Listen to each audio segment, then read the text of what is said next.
और अब बात करेंगे उत्तराखंड की खबरों की। शुरुआत बद्रीनाथ धाम में आज एक बड़ा हादसा हो गया जब मास्टर प्लान के तहत ब्रह्म कमल से 100 मीटर आगे एक निर्माणाधीन अस्थायी पुल अलकनंदा के तेज बहाव में बह गया। पुल के निर्माण में लगे हुए 2 मजदूर भी हादसे में बह गए। एक को तो बचा लिया गया, लेकिन दूसरा नदी के तेज बहाव में बह गया। लापता युवक सोनू बरेली उत्तर प्रदेश का रहने वाला है। सोनू की अलकनंदा नदी के तट पर खोजबीन की जा रही है। मास्टर प्लान काम के तहत लगभग 80 लाख रुपए की लागत से इस पुल का निर्माण किया जा रहा था। ये 2 एक्सक्लूसिव तस्वीर आपको हम दिखा रही हैं। इन तस्वीरों में आप देख सकते हैं ये पुल, इकलौता पुल जो बह चुका है। अलकनंदा का जलस्तर बहुत ज्यादा है, अभी मौजूदा समय में उफान पर है अलकनंदा, और इस वजह से इस पुल के बहने से 2 मजदूर जो यहां पर काम कर रहे थे, उनमें से एक पानी के बहाव में बह गया तो दूसरे को बचा लिया गया है। चमोली से ये तस्वीर आपको दिखा रही हैं।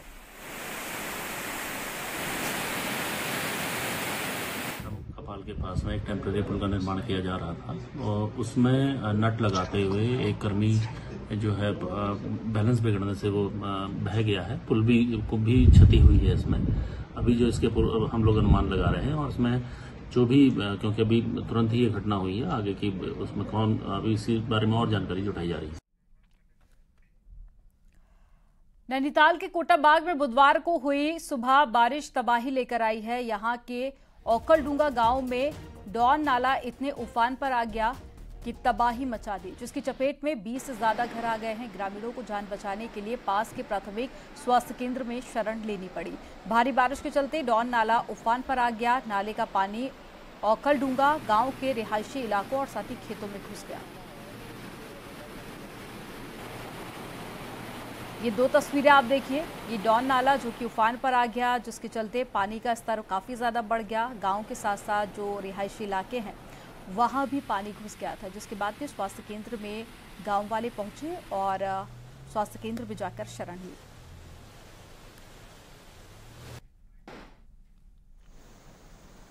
सूचना प्राप्त हुई थी कि औखलडूंगा गांव में और डॉनपुरा गांव में अतिवृष्टि से कई मकानों में पानी भरने की सूचना और कुछ कृषि भूमि में जल भरा हुआ मलबा आने की सूचना प्राप्त हुई थी। इसके क्रम में हम टीम रवाना की जा चुकी है। इसके अलावा जितने भी परिवार हैं वो चिन्हित किए जा रहे हैं। स्थानीय प्रशासन से और संबंधित विभाग से ग्रामीणों द्वारा लगातार उक्त नाले में तटबंध की मांग की गई थी, लेकिन आज तक तटबंध का निर्माण न होने से ग्रामीणों को भारी नुकसान और आपदा की भारी मार झेलनी पड़ी। खबरों में आगे बढ़ेंगे, बात नैनीताल की करेंगे, जहां रामनगर औखलडूंगा रोड जगह जगह पर बरसाती नाला और मलबा आने के चलते बंद है। हालांकि पीडब्ल्यूडी इसे खोलने के लिए कोशिश में लगा हुआ है। ग्रामीणों का कहना है कि जिस तरह से बारिश हुई है उससे आज इस रोड पर ट्रैफिक चल पाना संभव ही नहीं है। वहीं आमगढ़ी में रोड का न्यूज 18 संवाददाता गोविंद पाटनी ने जायजा लिया। आमगढ़ी में आप देख सकते हैं यहाँ पर भी रास्ता खोला जा रहा है और यहाँ पर भी जो है जाम लगा हुआ है। रास्ता जो है बंद है और एक बुलडोजर द्वारा इसे खोलने का प्रयास किया जा रहा है। आगे भी बताया जा रहा है कि 3-4 जगह अभी और ये रास्ता बंद है, जिसको खोलने के लिए अभी यही बुलडोजर आगे बढ़ेगा तो रास्ता खुलता चला जाएगा, जिसमें 2 से 3 घंटे का समय जो हमारी प्रशासन से बात हुई है कि वो लगेगा। मतलब देर शाम तक ही ये रास्ता खुल पाएगा। आप यहाँ पर देख सकते हैं मेरे पीछे की प्रशासन की टीम भी यहाँ पर रुकी हुई है और वो आगे नहीं बढ़ पा रही है।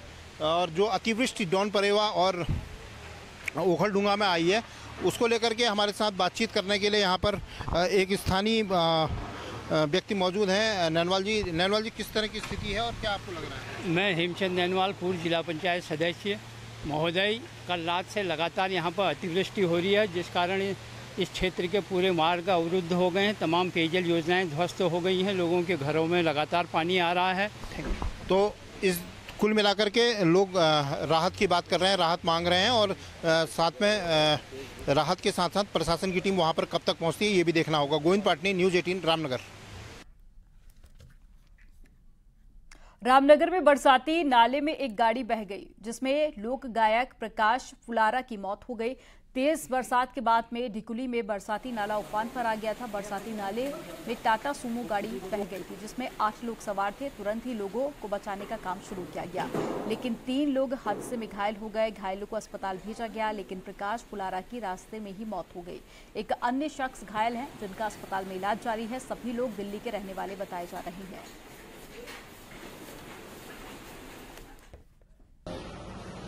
दिल्ली से आ रहे 8 लोग एक गाड़ी से आ रहे थे, जो कि ढिकुली के आगे किसी नाले में तेज पानी के प्रभाव के कारण गाड़ी बहने के कारण 3 लोग उसमें गंभीर रूप से क्षतिग्रस्त हुए थे, जिनमें से एक की हालत बहुत गंभीर थी, जिसको कि यहाँ से सुबह 5:30 बजे के आसपास रेफर कर दिया गया था हल्द्वानी के लिए। सुनने में ऐसा आया है कि मतलब काला डूंगी में रास्ते में उसकी मृत्यु हो गई है। रामनगर में बारिश मुसीबत बन गई है और वहीं बारिश के बाद NH 309 पर बरसाती नाला उफान पर आ गया, जिसकी वजह से काफी देर तक ट्रैफिक रुका रहा और जब बरसाती नाले का पानी कम हुआ तब जाकर गाड़ियों की आवाजाही शुरू हुई। लेकिन बारिश की वजह से कभी भी बरसाती नाला उफान पर आ जाता है तो एक बड़ा खतरा बना हुआ है। इस दौरान पूर्व कांग्रेस अध्यक्ष गणेश गोदियाल भी वहां पर फंस गए। गोदियाल ने सरकार पर आरोप लगाया कि 4 साल से यहां पर पुल नहीं बन पाया और हर रोज लोग यहां परेशानी का सामना कर रहे हैं। ये 2 तस्वीर आपको दिखा रहे हैं। देखिए किस तरीके से लोग जान को खतरे में रखकर यहां पर एक जगह से दूसरी जगह जाने को मजबूर है, क्योंकि अब तक यहां पर किसी भी तरीके से जो जल जमाव की स्थितियां बनती हैं उसको कंट्रोल करने के लिए प्रशासन की तरफ से कुछ भी नहीं किया गया है रामनगर में, जिसको लेकर गणेश गोदियाल ने भी सरकार के कामकाज पर सवाल खड़े किए। बागेश्वर में भी बारिश के बाद में तबाही नजर आ रही है। यहां तेज बारिश के बाद में मंडलसेरा इलाके में जलभराव हो गया, जिसके बाद में कई जगह रास्ते पानी में डूब गए तो लोगों के घरों तक पानी पहुंच गया। घरों में पानी घुसने से कई लोग फंस गए, जिन्हें निकाला गया और एक दिव्यांग बच्चे को भी पानी भर गए घर से बाहर निकाला गया। फायर टीम के जवानों ने यहां पर रेस्क्यू ऑपरेशन चलाया।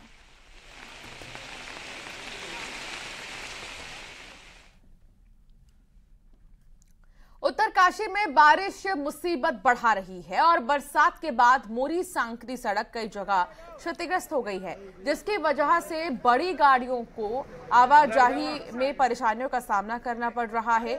तस्वीरों में आप देख सकते हैं कि किस तरीके से बारिश से सड़क पर कीचड़ ही कीचड़ है, जिसकी वजह से लोग उसमें फंस रहे हैं और आने जाने में परेशानी हो रही है। सड़क से बड़ी गाड़ियों की आवाजाही बंद होने से नकदी फसल सेब, आलू, टमाटर मंडियों तक नहीं जा पा रहे हैं, जिससे क्षेत्र के किसान परेशान हैं और जल्द सड़क को सही करने की मांग कर रहे हैं।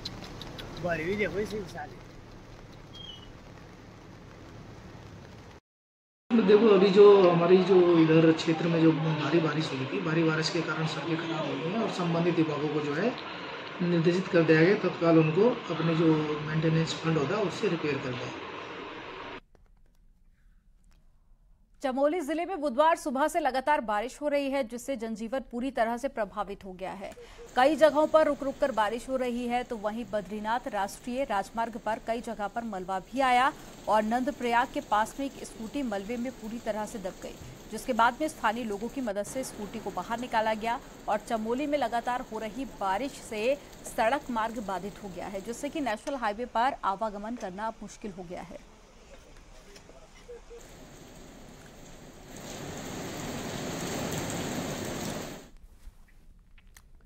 और चलिए आगे बढ़ेंगे। मॉनसून उत्तराखंड पर कहर बनकर टूट रहा है। इस साल अभी तक मॉनसून ने सारे रिकॉर्ड तोड़ दिए और एक्सीडेंट और सादी आपदा में 73 लोग अभी तक जान गंवा चुके हैं, तो सार्वजनिक संपत्तियों को भी भारी नुकसान पहुंचा है।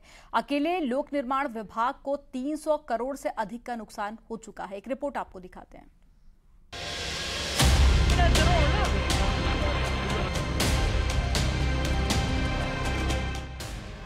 15 जून से 15 सितंबर के बीच का वक्त मॉनसून काल माना जाता है और ये 3 महीने उत्तराखंड पर हर साल भारी गुजरते हैं। आए दिन सड़कों के टूटने की वजह से सबसे ज्यादा नुकसान अगर किसी विभाग को हुआ तो वो है लोक निर्माण विभाग। अभी तक 2500 सड़कों को नुकसान पहुंचा है। वहीं 56 पुल भी क्षतिग्रस्त हुए हैं। इससे जनजीवन बुरी तरह प्रभावित हुआ वो अलग है। विभाग ने अब तक करीब 300 करोड़ रुपए के नुकसान का आकलन किया है। विभाग को अब केंद्र से मदद की दरकार है। इस वर्ष मैं बताना चाहूंगा कि जो टोटल पीडब्ल्यूडी की सड़कें और पुल मिला के लगभग 300 करोड़ का हमको नुकसान हुआ है। 100 के आसपास पुल हैं जिनको असुरक्षित पाया गया है, कुछ उसमें बंद भी किए गए हैं जो बारिश की वजह से जो खतरनाक स्थिति में आ गए हैं। तो उनके पुलों के भी हम लोग फिर डिटेल उसमें एस्टिमेट्स और डीपीआर वगैरह बनाई जाएंगी, तो उससे और आगे चल के ये जो आंकड़ा है हमारा 300 करोड़ का, ये बढ़ सकता है। अगर मानसून के 1 महीने में हुए नुकसान की बात करें तो आपदा की जद में आकर 30 लोगों की जान चली गई। साथ ही 500 से ज्यादा मवेशी आपदा की भेंट चढ़ गए। वहीं भारी बारिश की वजह से 1100 से ज्यादा घरों को नुकसान पहुंचा और 29 घर तो पूरी तरह से जमींदोज हो गए। इसके अलावा 8,582 हेक्टेयर कृषि भूमि को भी नुकसान पहुंचा है। फसलों को सबसे ज्यादा नुकसान हरिद्वार में आका गया है। सिंचाई विभाग को भी हरिद्वार समेत कई जिलों में भारी नुकसान उठाना पड़ा है। विभाग नुकसान का आंकड़ा जुटा रहा है। हाँ, उसमें जो नुकसान हुआ अभी पिछले जुलाई के महीने में खास करके, तो उसमें हमारा हरिद्वार जिला ज़्यादा अफेक्टेड रहा और पहाड़ों में भी काफ़ी जिले प्रभावित रहे हैं। उसका असेसमेंट करा करके उसके एस्टीमेट के लिए हालांकि हमने निर्देश दिए हैं और उसका सही असेसमेंट करा करके सूचना मांगी गई है, तो वो सूचना आ जाएगी, उसको फिर उसी के अनुसार जो है आगे की कार्रवाई करेंगे। यानी मानसून की बारिश उत्तराखंड पर चौतरफा आफत बनकर टूट रही है। सड़कें ध्वस्त होने से चारधाम यात्रा चौपट हो चुकी है। मानसून काल में अभी 2 महीने का वक्त बचा है। नुकसान का आंकड़ा अभी और बढ़ सकता है। न्यूज़ 18 के लिए देहरादून से सुनील नवप्रभात की रिपोर्ट।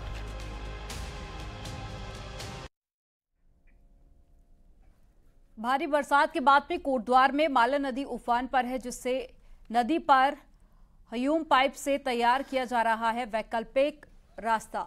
आपको बता दें कि नदी में माल से भरे ट्रकों के फंसने का सिलसिला भी जारी है और माला नदी पर बने पुल के टूट जाने के बाद में सिडकुल ग्रोथ सेंटर और साथ ही यशोधरपुर इंडस्ट्रियल एरिया के ट्रकों को आवाजाही के लिए नदी पर वैकल्पिक रास्ता बनाया जा रहा है।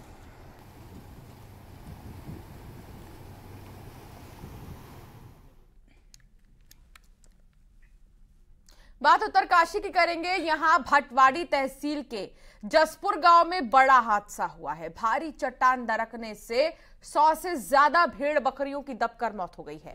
बारिश के बाद कमजोर हुई चट्टान पूरी तरह से दरक गई है, जिसकी चपेट में चुगान के लिए भेड़ बकरियां आ गई। ग्रामीणों ने इस बड़े हादसे पर प्रशासन से मदद की मांग की है।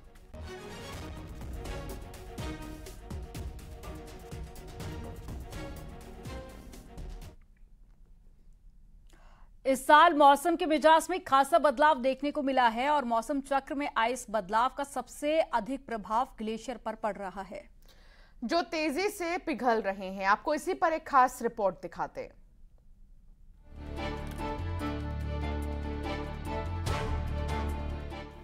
ग्लेशियर्स की मौजूदा स्थिति को बनाए रखने के लिए बर्फबारी पहली शर्त है, लेकिन इस सीजन में ऐसा देखने को मिला नहीं। हालात ये थे कि जाड़ों में हिमालय रेंज में बर्फबारी न के बराबर हुई थी, जबकि बरसात की सीजन में बारिश ने अब तक कई रिकॉर्ड ध्वस्त कर दिए। आलम यह हो गया है कि ज्यादा बारिश और कम बर्फबारी के कारण इनके गलने की रफ्तार कई गुना बढ़ गई है, जिससे नदियों का जलस्तर भी बढ़ता जा रहा है। इसका तो प्रभाव दिख ही रहा है। ग्लेशियर्स के नंबर बढ़ रहे हैं, जो अध्ययन बताते हैं। ग्लेशियर्स के नंबर बढ़ रहे हैं, ग्लेशियर की झीलें बढ़ रही हैं, सुप्रा ग्लेशियर लेक्स भी बढ़ रहे हैं। तो ये तो पूरे हिमालय के लिए चिंता का विषय है और इसमें मुझे लगता है कि हम सबको साथ मिलकर काम करना होगा। ग्लेशियर्स की स्थिति बीते 2 दशकों से धीरे धीरे बदल रही है। गंगोत्री ग्लेशियर बीते 86 सालों में 17,000 मीटर तक पीछे खिसक गया है। हालात तो ये हो गए हैं कि गंगोत्री ग्लेशियर साल 2001 से 2006 तक 7 मीटर हर साल पीछे खिसका है।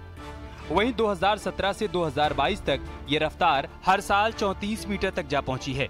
बदले हुए इस हालात पर अब स्टडी होने जा रही है।